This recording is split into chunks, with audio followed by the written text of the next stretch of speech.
Hello everyone. Direct method of English language teaching एक ऐसा method है जिससे रिलेटेड कई सारे क्वेश्चंस आपके DElEd second semester, fourth semester, TET, super TET जैसे एग्जामिनेशंस में आते रहे।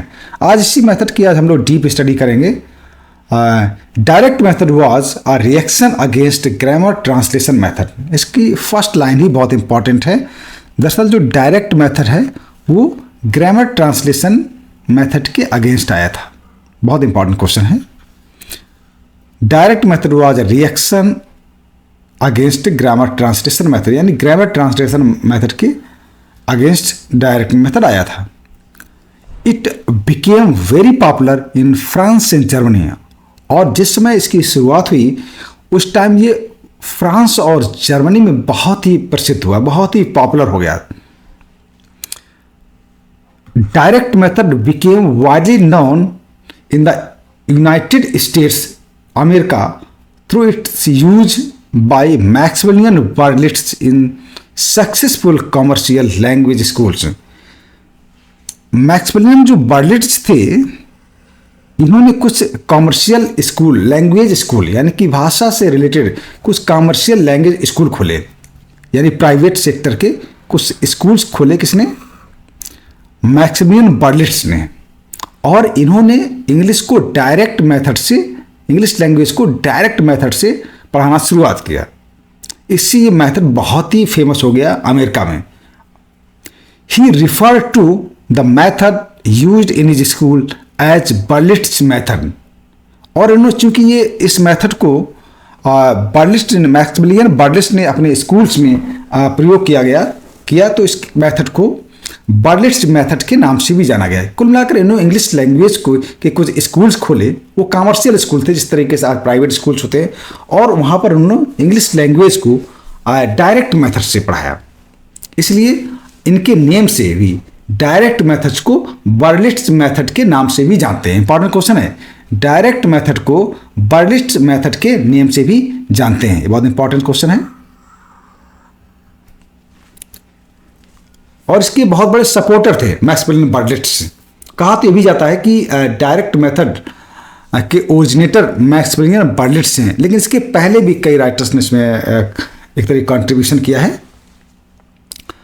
इसके बाद हम देखते हैं, कुल मिलाकर यहाँ पर कह सकते हैं कि डायरेक्ट मेथड को बर्लिट्स मेथड के नेम से भी जाना जाता है। Direct method is also known as natural method, the reform method, Berlitz method and anti grammar translation method. देखिए बहुत इंपॉर्टेंट है।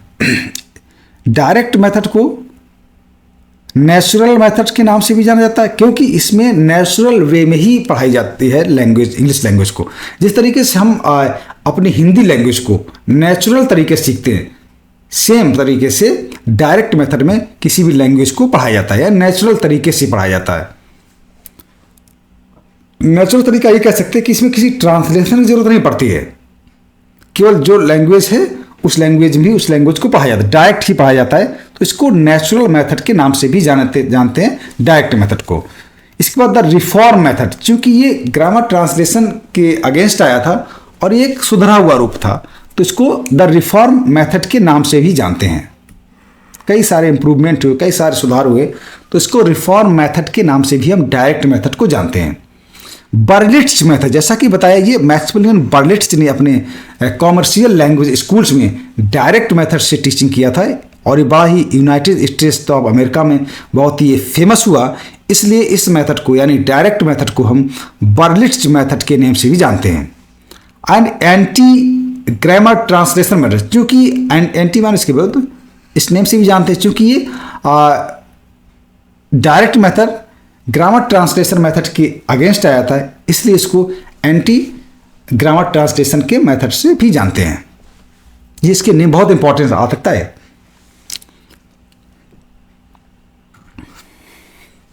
The aim of the direct method was to get the learner to think in the target language. देखिए इसका उद्देश्य क्या direct method का था कि जो लर्नर है, ये जो सीखने वाला स्टूडेंट्स है या कोई बच्चा है, वो सीधे टारगेट लैंग्वेज में ही सोचेगा। जैसे हम मान लीजिए, इसका मतलब ये है कि यदि हम किसी को भी इंग्लिश लैंग्वेज को सिखा रहे हैं तो उसमें ट्रांसलेशन का कोई स्कोप नहीं है। मान लीजिए जिस तरीके से, मान लीजिए हम लोग हिंदी पढ़ाते हैं तो सीधे कह देते हैं मेज, कुर्सी, तो ये डायरेक्ट लैंग्वेज। उसी तरीके से चूंकि डायरेक्ट मेथड किसी लैंग्वेज को, इंग्लिश लैंग्वेज को सिखाने का तरीका था या और कोई मेथड, यहाँ पर हम इंग्लिश लैंग्वेज की बात करेंगे क्योंकि इंग्लिश में ही आपका सिलेबस में है। तो यहाँ इसका मतलब है कि हम लर्नर को जब पढ़ाएंगे डायरेक्ट मेथड्स में तो हम केवल टेबल ही कहेंगे, चेयर ही कहेंगे, फैन ही कहेंगे, उसका बाइलिंगुअल वर्ड इस्तेमाल नहीं करेंगे, यानी कि उसका ट्रांसलेशन नहीं करेंगे। ये इसका थिंग, यानी कि जो लर्नर वो केवल फैन ही जान पाएगा, पंखा का मतलब नहीं जानेगा, या वो कुर्सी का मतलब वो चेयर जानेगा, लेकिन कुर्सी का मतलब वो बिल्कुल नहीं जान पाएगा। उसको डायरेक्ट थिंकिंग सिखाई जाती है, ये है इसका मतलब। इसकी कह सकते हैं the aim of the direct method was to get the learner to think in the target language. Target language यहाँ पर क्या हमारे लिए इंग्लिश लैंग्वेज है, यानी कि ये मेथड ये बताता है, इसका उद्देश्य है जिस लर्नर को सिखाया जाएगा डायरेक्ट मेथड से वो सीधे टारगेट लैंग्वेज में ही सोचेगा। तो इसका एम है। द कैरेक्टरिस्टिक्स ऑब्लिक की features oblique principles of direct method. कई तरीके से कह सकते हैं इसकी, मतलब इसकी विशेषता हैं, इसके की फीचर्स हैं, इसके सिद्धांत हैं डायरेक्ट मेथड के। ये कुछ इंपॉर्टेंट कैरेक्टरिस्टिक्स हैं जो डायरेक्ट मेथड में होती हैं, या डायरेक्ट मेथड को जब हम पढ़ाएंगे तो ये चीज़ें उसमें होंगे। देखते हैं point 1, the direct method attempts to teach a foreign language directly. वही बात आएगी, डायरेक्ट मेथड जो होता है वो प्रयास करता है कि अगर फॉरेन लैंग्वेज को हम सिखा रहे हैं, फॉरेन लैंग्वेज को वो डायरेक्टली ही सिखाई जाती है, उसमें कोई भी ट्रांसलेशन या बाइलिंगुअल उसमें कुछ यूज नहीं करते हैं। ठीक है। इसके बाद in the direct method classroom interaction was conducted in the target language. एक चीज और है, यानी कि जब भी कोई टीचर किसी क्लासरूम में इंटरेक्शन करेगा, बच्चे से बात करेगा, वो सीधे टारगेट लैंग्वेज में ही होगा। क्योंकि हम इंग्लिश लैंग्वेज में ही को पढ़ा रहे हैं तो जो भी इंटरेक्शन होगा वो आपका इंग्लिश लैंग्वेज में ही होगा, क्योंकि हम डायरेक्ट मेथड से क्लासरूम में पढ़ा रहे हैं। तो यानी कि बहुत इंपॉर्टेंट है कि डायरेक्ट मेथड में क्या होता है, जो बच्चों के बीच में जो क्लासरूम में इंटरेक्शन होगा, आपस में बातचीत होगी, वो टारगेट लैंग्वेज यानी उस लैंग्वेज में, जिस लैंग्वेज को हम पढ़ा रहे हैं, यहाँ पर इंग्लिश की बात करें तो इंग्लिश में ही होगी। The learner experiences the new language in the same way in which he experienced his mother tongue. यानी देखिए learner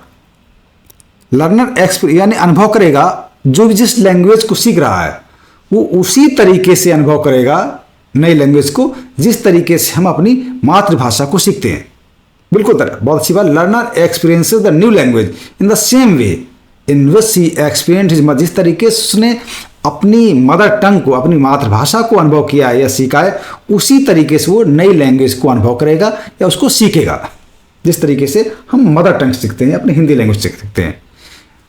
use of mother tongue is restricted. बिल्कुल हो सकता है इसमें मदर टंग का प्रयोग नहीं किया जाता है, क्योंकि डायरेक्ट मेथड है, उसको डायरेक्टली उसी लैंग्वेज में, जिस लैंग्वेज से पढ़ाया जा रहा है उसमें भी सोचना पड़ेगा। यानी कि मदर टंग का पूरी तरह रिस्ट्रिक्शन, यानी कि हिंदी लैंग्वेज या किसी दूसरी लैंग्वेज के प्रयोग हम नहीं करेंगे, केवल इंग्लिश का ही इस्तेमाल करेंगे। पूरा इंटरेक्शन जो होगा टीचर और स्टूडेंट्स के बीच में, तो मदर टंग बिल्कुल रिस्ट्रिक्टेड है, मदर टंग का इस्तेमाल डायरेक्ट मेथड नहीं किया जाए। पॉइंट नंबर 2 है sentence is the unit of teaching. देखिए इसमें भी इसकी इकाई क्या है, जब हम पढ़ाएंगे तो सेंटेंस, उसकी यूनिट क्या है, सेंटेंस है। कम से कम सेंटेंस से शुरुआत करेंगे डायरेक्ट मेथड को पढ़ाने का। Sentence is the unit of teaching. जब हम पढ़ाएंगे तो उसका मिनिमम इकाई होगी वो सेंटेंस होगी। वाक्य इंपॉर्टेंट है। पॉइंट नंबर 3 देखिए, only every day vocabulary and sentences were taught. देख एवरी डे हम डायरेक्ट मेथड में उस शब्दावली, उस वोकैब्स को इस्तेमाल करते हैं या उस सेंटेंस को पढ़ाते हैं जो प्रत्येक दिन हमारे काम आती है। बहुत डिफिकल्ट जो हमारे काम ना हो, डेली प्रतिदिन के यूज में जो लैंग्वेज, जो शब्दावली होती है, जो वर्ड्स होते हैं, जो वाक्य होते हैं, वो डायरेक्ट मेथड में पढ़ाए जाते हैं। Only every day vocabulary and sentence were taught. जो आम बोलचाल की भाषा होती है, जो जितने से काम बच्चों का चल जाए, उस वर्कअप्स को हम प्रयोग करते हैं, ऐसे सेंटेंस को हम डायरेक्ट मेथड पढ़ाते हैं। The process of learning was essentially of forming association, speech associated with appropriate objects, actions, concepts. देखिए एसोसिएशन, जो लर्निंग का जो प्रोसेस होगा, फॉर्मिंग एसोसिएशन किससे, विद एप्रोप्रिएट ऑब्जेक्ट, कि जिस ऑब्जेक्ट को हम पढ़ा रहे हैं उससे उसका ऐसो संबंध होगा। मान लीजिए हम फैन के विषय में पढ़ा रहे हैं, तो उस ऑब्जेक्ट को, ये ऑब्जेक्ट है, मान लीजिए किसी रूम में हम पढ़ा रहे हैं, वहां पर टेबल रखी है, तो उस वहां का ऑब्जेक्ट हो गया, ठीक है। वहां की चेयर वो ऑब्जेक्ट हो गई, वहां का पेन रखा वो भी, जो भी क्लासरूम रखा वो ऑब्जेक्ट है। उस बच्चे को अगर हम किसी भी जब क्लासरूम पढ़ा रहे हैं तो फैन ही कहेंगे, यानी कि उस ऑब्जेक्ट को देख करके बच्चा जान जाएगा ये ऑब्जेक्ट फैन है। जो पहली बार ही बच्चा आएगा वो भी जान जाएगा इस ऑब्जेक्ट का नाम क्या, फैन है। पंखे से कोई लेना, मतलब पंखे से कोई लेना देना नहीं। तो यानी ये एसोसिएशन क्या है कि वो फिर उसका ट्रांसलेशन नहीं करेगा, वो जान जाएगा इस ऑब्जेक्ट नाम फैन है। तो ये एक एसोसिएशन है। और क्या है, इसी तरह कोई एक्शन है, यानी कोई डांस कर रहा है, अगर ऐसा मूवमेंट हो रहा तो वो डांस बोलेगा, ना कि नृत्य बोलेगा, ना कि वो नाच बोलेगा। यानी मान ली कोई बच्चा क्लासरूम में डांस कर रहा है तो ये एक्शन है। अब इस एक्शन का जब बच्चा देखेगा तो जान जाएगी डांस हो रहा है, तो उस डांस और एक्शन का एक एसोसिएशन हो गया। बच्चा कोई भी कहीं ऐसी एक्टिविटीज हो रही, जैसे हम लोग क्या हिंदी जानते हैं, अगर कहीं नाच गाना कुछ होता तो हम जान रहे हैं यहाँ पर नाच हो रहा है, यहाँ पर गाना गा रहा है, ये इसका मतलब है उस एक्शन से उसका रिलेशन होता है शब्दों का। इसके बाद क्या है, creating direct bond between word and the idea. वही बात है, डायरेक्ट बॉन्ड, सीधा संबंध हो जाता है शब्द और आइडिया का। जैसे क्या है, उसी तरीके जैसे वही बात है, यानी कि जैसे फिर वही बात कर रहा हूं, मान लो फैन है, उस फैन और जो आइडिया है उससे सीधा संबंध हो जाता है, उस ऑब्जेक्ट से या उस आइडिया से सीधा संबंध उसका हो जाता है, और उसमें किसी दूसरे लैंग्वेज का या ट्रांसलेशन की जरूरत नहीं पड़ती। इस तरीके की टीचिंग आपकी होगी डायरेक्ट मेथड के माध्यम से।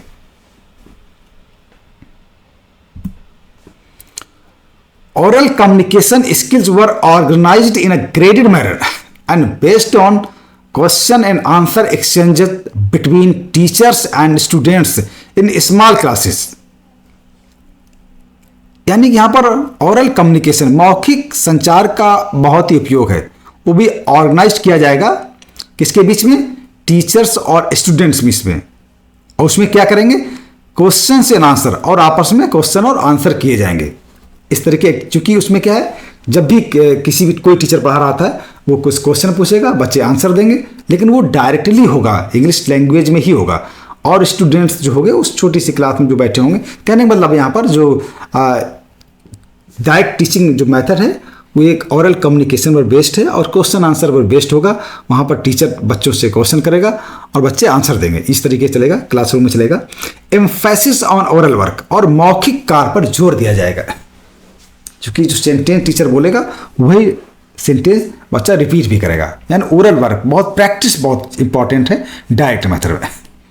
आगे लिखा भी है, repetition was essential if association had to be form.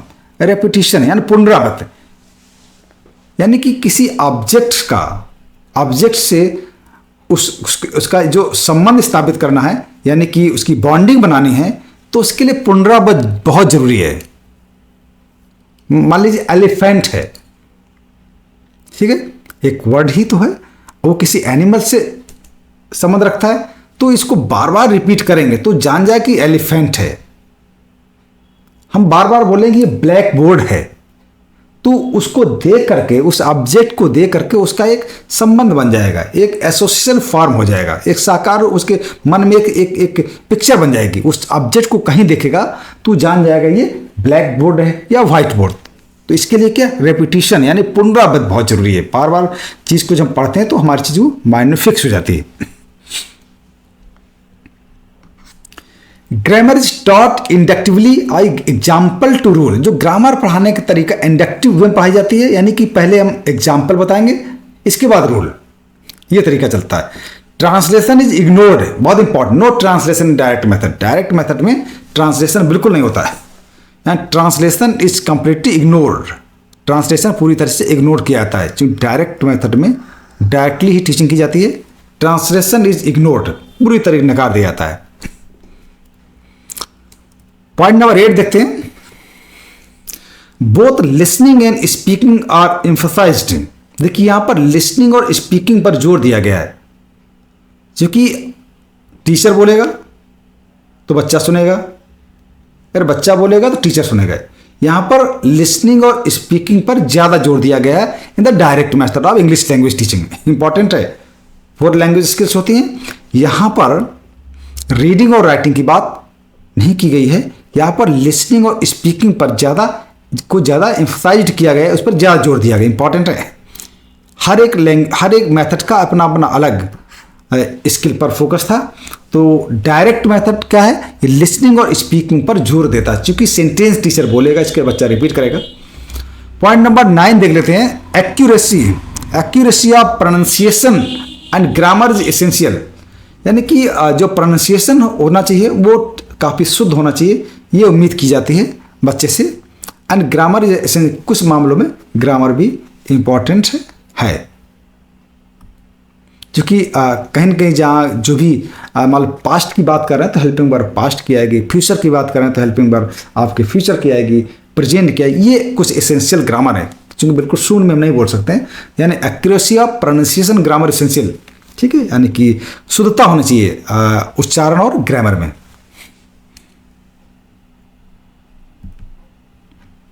ये आपका एडवांटेजेस ऑफ डायरेक्ट मेथड, इसके लाभ क्या होंगे।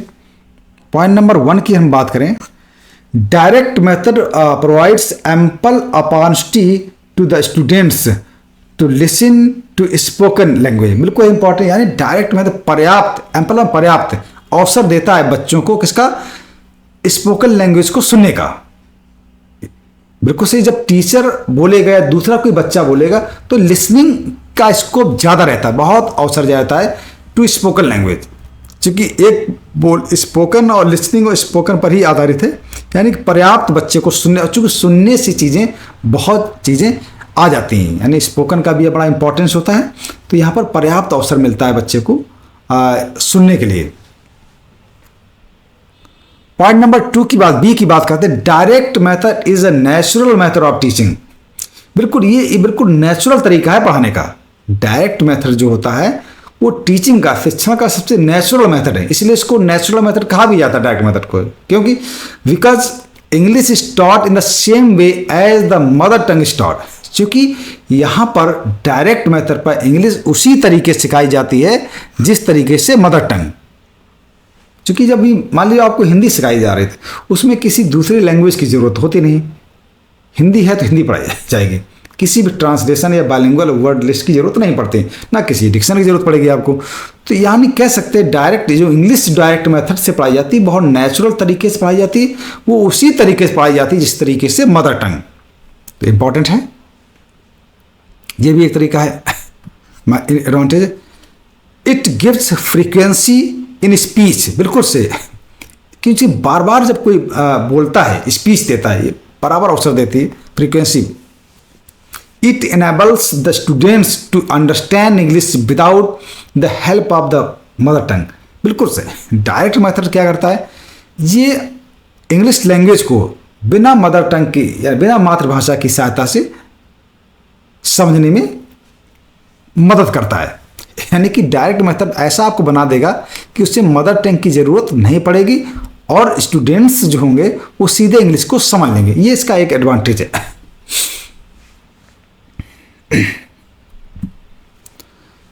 डिसएडवांटेजेस ऑफ डायरेक्ट मेथड, कुछ इसकी हानियां भी हैं। क्या है, अ direct method ignores the fact that second language learning is not like first language learning. बिल्कुल सही है, इसमें कहा गया डायरेक्ट मेथड इस बात को बिल्कुल नकार देता है कि जो सेकेंड लैंग्वेज है वो फर्स्ट लैंग्वेज के तरीके से नहीं होती है, यानी मातृभाषा के तरीके नहीं होती है। The child is forced to first language to express his wants, यानी कि जो बच्चा क्या होता है कि वो विवश हो जाता है अपनी आवश्यकताओं को पूरा करने के लिए, कि अपनी भाषा का प्रयोग करने के लिए विवश हो जाता है। मान लीजिए आप कहीं मार्केट में जाते हैं, उससे कोई किसी मार्केट में जाकर के कोई ऑब्जेक्ट आपने उससे मांगा, कोई चीज़ मांगी और उसको आपने उसके लिए कोई इंग्लिश वर्ड इस्तेमाल किया। अब जो उसका दुकानदार शॉपकीपर है उस इंग्लिश वर्ड्स का मतलब ही नहीं जानता है, तो इससे क्या होगा, वो जो बच्चा होगा वो विवश हो जा करके अपनी मातृभाषा का प्रयोग, यानी फर्स्ट लैंग्वेज, यहाँ पर हमारे लिए फर्स्ट लैंग्वेज कौन है, हिंदी है, वो विवश हो जाएगा कि वो फर्स्ट लैंग्वेज का प्रयोग करेगा टू एक्सप्रेस हिज वांट्स, जो चाहता है उसको अपने पूरा करने के लिए वो अपनी फर्स्ट लैंग्वेज है हिंदी लैंग्वेज को बोलने के लिए विवश हो जाएगा, ये कहना चाहते हैं। तो ये भी एक डिसएडवांटेज है। हाँ, बी नंबर देखते हैं। This method is a very useful for young learners in the beginning classes but it does not work in higher classes. बिल्कुल सही है, ये यंग लर्नर तो ठीक है बिगिनिंग क्लासेस के लिए, लेकिन हायर क्लासेस में वर्क नहीं करता है। जो भी इंग्लिश मीडियम पब्लिक स्कूल्स होते हैं वहाँ पर बच्चों की स्पोकन इसलिए अच्छी होती है क्योंकि बिगिनिंग लेवल से शुरुआत होती है लर्निंग की, तो ये कह सकते हैं बिगिनिंग लेवल के तो बेस्ट है, बट हायर लेवल ये वर्क नहीं करता है। ये भी इसके डिसएडवांटेजेस हैं। पॉइंट नंबर सी पर देखते हैं। It Lay's more emphasis on speech training, ये स्पीच पर यानी स्पोकन पर ट्रेनिंग पर ज़्यादा जोर देता है। And other aspects of language learning like reading and writing do not receive due attention, लेकिन लैंग्वेज की जो और स्किल्स हैं, हम रीडिंग और राइटिंग की बात करें, यानी कि रीडिंग और राइटिंग पर ये बिल्कुल इसको ज़्यादा ध्यान नहीं देता, बहुत अटेंशन इस पर नहीं रहता है, केवल स्पीच और लिसनिंग पर इसका जोर रहता है। तो ये भी एक डिसएडवांटेज की है direct method of English language teaching. तो ये आपका रहा direct method of English language teaching, और ये जिस तरह के बताया है कि आपके क्वेश्चंस में आते हैं, अगर आपको समझ में आ गया हो तो इसको सब्सक्राइब जरूर करें, और जो भी आपके डीलर स्टूडेंट्स हो, आपके परिचित हो, उनको शेयर भी करें ताकि आने वाले जो भी वीडियो या लेक्चर अपलोड करें वो आपको मिलते रहे। जब तक आप सब्सक्राइब नहीं करेंगे तो उसकी नोटिफिकेशन आपके पास नहीं आएगी।